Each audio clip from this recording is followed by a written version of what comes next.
अगर storage status check करने पर स्टोरेज का एक बड़ा हिस्सा जीमेल में यूज़ हुआ है तो ईजिली इस स्टोरेज को फ्री करने के लिए हम अपने ईमेल आईडी में लॉगिन करेंगे।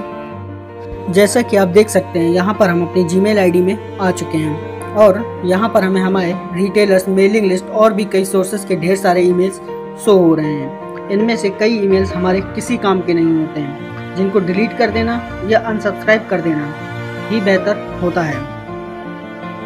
जैसे कि हम स्विगी को उदाहरण के लिए समझते हैं तो स्विगी को ओपन करते ही हमारे सामने ये ईमेल्स ओपन हो जाएगा और इसमें नीचे की ओर जाने पर हमारे सामने एक नीचे अनसब्सक्राइब का ऑप्शन दिखेगा, जिस पर हमें क्लिक कर देना होता है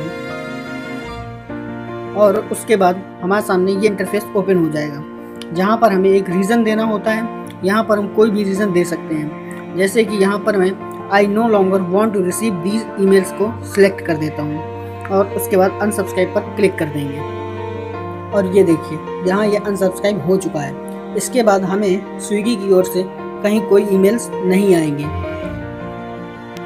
हमारे पास एक ऑप्शन और होता है, जैसे कि हम इन ईमेल्स को सिलेक्ट करके डिलीट भी कर सकते हैं। जैसे कि हमने इन्हें सिलेक्ट कर लिया इन्हें और अब हम इन्हें डिलीट कर देते हैं,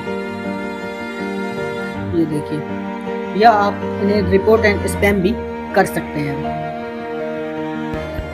किसी ईमेल को रिपोर्ट एंड स्पैम करने के लिए हमें पहले उस ईमेल को ओपन करना होता है और ओपन करने के बाद हमें ऊपर की तरफ राइट साइड पर 3 डॉट्स दिखाई देते हैं, जिन पर हमें क्लिक करना होता है और क्लिक करने पर हमारे सामने एक ऑप्शन की लिस्ट ओपन होती है, जिस पर रिपोर्ट एंड स्पैम का ऑप्शन मिल जाता है। उस पर क्लिक करते ही हमारे सामने 2 ऑप्शन ओपन होते हैं, रिपोर्ट स्पैम एंड अनसब्सक्राइब।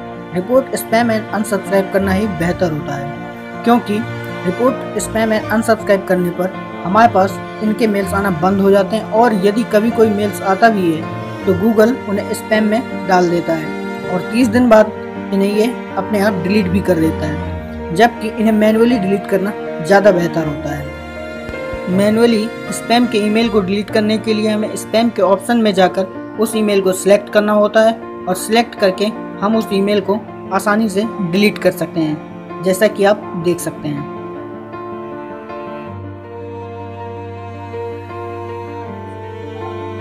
इसके अलावा भी हमारे पास सोशल और प्रमोशंस के ऑप्शंस पर ढेरों ऐसे मेल्स होते हैं जिनकी हमें कोई ज़रूरत नहीं होती है। जैसे कि हम पहले सोशल्स के ऑप्शंस को चेक करते हैं तो यहाँ पर हम देख सकते हैं कि जैसे कि SFS का दूसरा मेल आप देख सकते हैं, इसका मेरे लिए कोई ज़रूरी नहीं है तो मैं इसे ईजिली स्वाइप करके डिलीट कर सकता हूँ। इसी तरह से आप भी इन मेल्स को ईजिली स्वाइप करके या सिलेक्ट करके डिलीट कर सकते हैं। और फिर प्रमोशंस पर देखते हैं तो यहाँ पर भी हमें कई ईमेल्स ऐसे दिख जाते हैं जिनका हमारे लिए कोई यूज़ नहीं है। जैसे कि इसी ईमेल्स को हम देख लेते हैं, ये मेरे लिए किसी यूज़ का नहीं है तो मैं इसे भी डिलीट कर देता हूँ। ऐसा करने पर हमारा ईमेल से स्टोरेज काफ़ी फ्री होता रहता है। अब बात करते हैं अधिक साइज वाले ईमेल्स को सर्च करने की। अधिक साइज वाले ईमेल्स को हम उनके साइज के अकॉर्डिंग सर्च कर सकते हैं। जैसे कि हम 5 MB के ईमेल्स को सर्च करना चाहते हैं तो हम सर्च बार में जा करके साइज 5M डालकर सर्च करेंगे।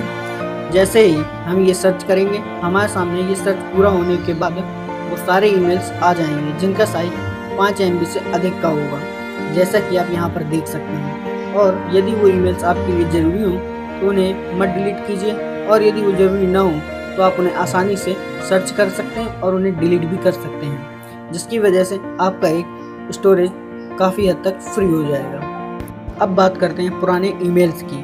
जब हमारा आईडी काफ़ी टाइम पहले का होता है या हमने अपने ईमेल्स से काफ़ी टाइम पुराने ईमेल्स को डिलीट नहीं किया होता या उन्हें क्लियर नहीं किया होता है तो हमारी ईमेल पर कई सारे ईमेल्स कलेक्ट हो जाते हैं, जिनकी वजह से हम अपने पुराने ईमेल्स को आसानी से सर्च नहीं कर पाते हैं या फिर उन ईमेल्स को सर्च करने के लिए हमें अच्छी खासी मेहनत करनी पड़ती है, जिसकी वजह से हमें काफ़ी दिक्कतों का सामना करना पड़ता है।